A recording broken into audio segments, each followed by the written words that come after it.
So now that we have a better understanding of why the periodic trends occur, and that is basically a function of two things: nuclear charge versus shielding, or number of energy levels. Let's take a look at the actual trends. We'll go through them one at a time, and we're going to pit these two things, nuclear charge and shielding, against one another. And basically, one of them will win over the other and dictate what happens as you move down a group or across a period. One of them wins, whichever one wins. Again, that's going to dictate the trend for uh, each of the factors we're talking about, the first of which is atomic radius. So in considering atomic radius, I know the definition's a little bit confusing, so I'm going to give you an example, a visual. We take 4 neighboring nuclei, and I'm just going to make an electron cloud around each one of them.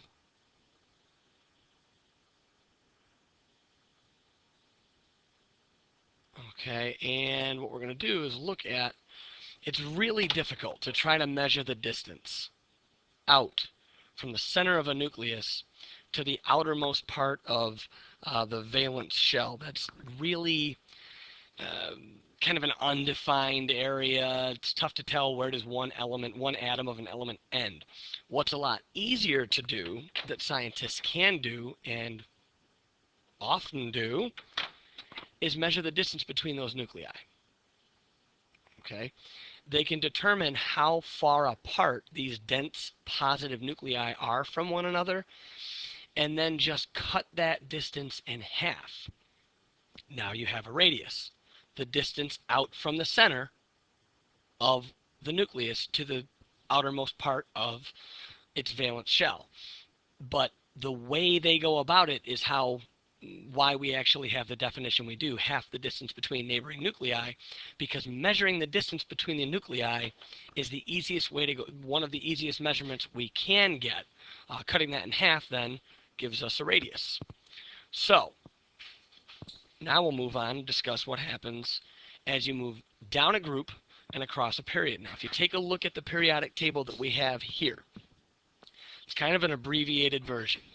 And what we've got is it sort of cuts off after group 2, and you're missing the transition metals, groups 3 through 12. They're not pictured because we talked about this before. They sort of buck the trend, all the trends, and it makes it a little bit confusing considering them. You know, I mentioned to you they're sort of like the adolescents of the periodic table, the teenagers.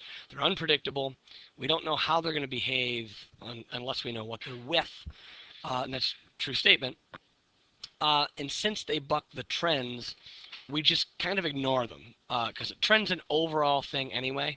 It doesn't mean that every time you move over one element or down one element, X, Y, or Z happens. It means that from top to bottom, we can see an overall trend, like a stock market trend. From left to right, we can see an overall trend. The first thing we're going to do is consider moving down a group. Right? As we go down a group, we're going to start with helium. Helium has 1 energy level. That's it. Right? So when we move from helium down to neon, we take that 1 energy level and we put a second energy level around it. Naturally, because the only place to put the energy level is around the outside, the size of the atom is getting bigger. Okay, the atomic radius goes up. We move from helium to argon. There's my first from neon to argon. There's my helium-like energy level. There's my neon-like energy level, and then I put the argon third energy level again around the outside, which means every time I move down, as I add the energy levels to the outside, the radius increases. And krypton has 2, 3, and here's a 4th energy level. Now, we said that atomic radius is a function of 2 things, that all of these trends are a function of 2 things, nuclear charge and number of energy levels, or shielding. Well, in this case, is the nuclear charge increasing as we move down the groups? I mean, look at the elements. Helium has a nuclear charge of 2 protons. Neon is 10. Argon is 18. Krypton is 36. Xenon is 54. So there's a dramatic increase in nuclear charge.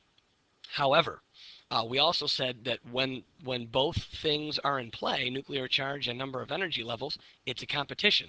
And what we said on the previous page is that shielding or number of energy levels always trumps nuclear charge.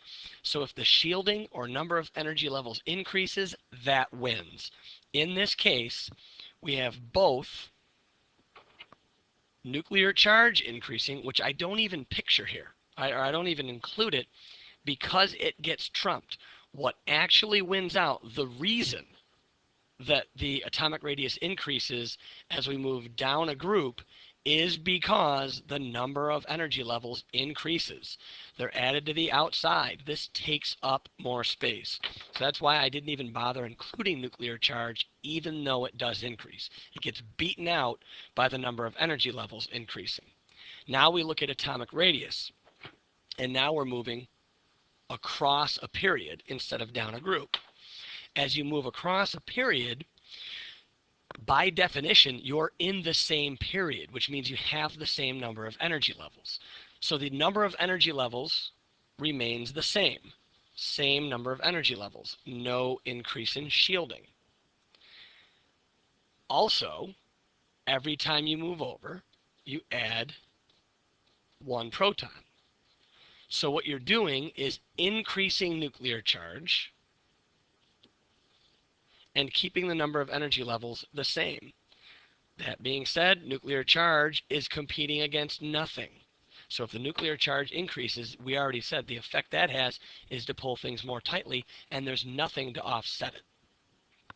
Now, the last 2 topics we're going to talk about are ionic radius and isoelectronic series. Okay, the ionic radius, just like an atomic radius, it's measuring sort of the size of the element, but now it's when an atom of the element has lost or gained electrons. When we're talking about the nonmetals, we will always be talking about them gaining electrons. In this case, that would be this guy, the chlorine ion. And it's a chlorine atom now. It's going to become a chloride ion. And what happens when they gain electrons, the radius is going to increase. That's because there are more electrons with the same nuclear charge. So the same nuclear charge, and you're adding additional negative electrons to the outside. So when the electrons outnumber the protons, the electrons are going to drift further away. Right? The charged particles you're putting on the outside outnumber the charged particles on the inside. They'll drift farther from the nucleus. That means nonmetals, when they gain their electron to form an anion, their ionic radius is larger than the atomic radius. Okay, so a chloride ion is going to have a larger radius than a chlorine atom. Metals, on the other hand, metals lose electrons. There are lovable losers. When they lose those electrons, the radius is going to decrease because now you have the same nuclear charge with less electrons. So the protons now outnumber the electrons, and the electrons get pulled closer. To give you an illustration, I know this isn't in your notes, but we're going to take the electron. Sodium has 1 valence electron. I didn't picture chlorine's 7. I didn't want to make it more confusing. And what's going to happen, these two like to interact, sodium and chlorine. Sodium wants to lose 1 electron to gain a full octet. Chlorine wants to gain 1. So we'll give the electron from sodium to chlorine. What happens is sodium shrinks. We already explained why. It has less electrons being pulled by the same number of protons, and the chloride ion is going to grow. These two snap together and form a bond because opposites attract. And what you have is a positively charged sodium with a negatively charged chlorine. Okay? Now, our last topic is an isoelectronic series. The isoelectronic series, iso meaning the same, and electronic, in this case, refers to number of electrons. Atoms and ions that all have the same number of total electrons. I highlighted a few things already. Another way of referring to an isoelectronic series, and the Regents exam, you'll see this, it's elements in a list that have the same noble gas configuration. Sounds kind of confusing, but we'll see if we can clear it up. I gave you a list here of a bunch of elements, in this case ions. All of them are ions: nitrogen, oxygen, fluorine, sodium, and magnesium. It's important to note the different charges, okay, on all of them. And what you need to do when you're trying to determine whether or not you have an isoelectronic series, or if something fits into an isoelectronic series, is first count up the number of electrons. I'm sure you guys thought I would actually have the teacher version up here and have the answers, but you're not that lucky. And then the second is, because this is the other way you can be asked the question, which noble gas do they all share the same configuration with? So those are the two questions you have to answer here. They all have how many electrons and what noble gas configuration. Now, if any of this stuff is still confusing, I have a great link here. I'm not going to take you through it. Click on it. It goes through atomic radius, ionic radius, isoelectronic series, and then let me know what you think.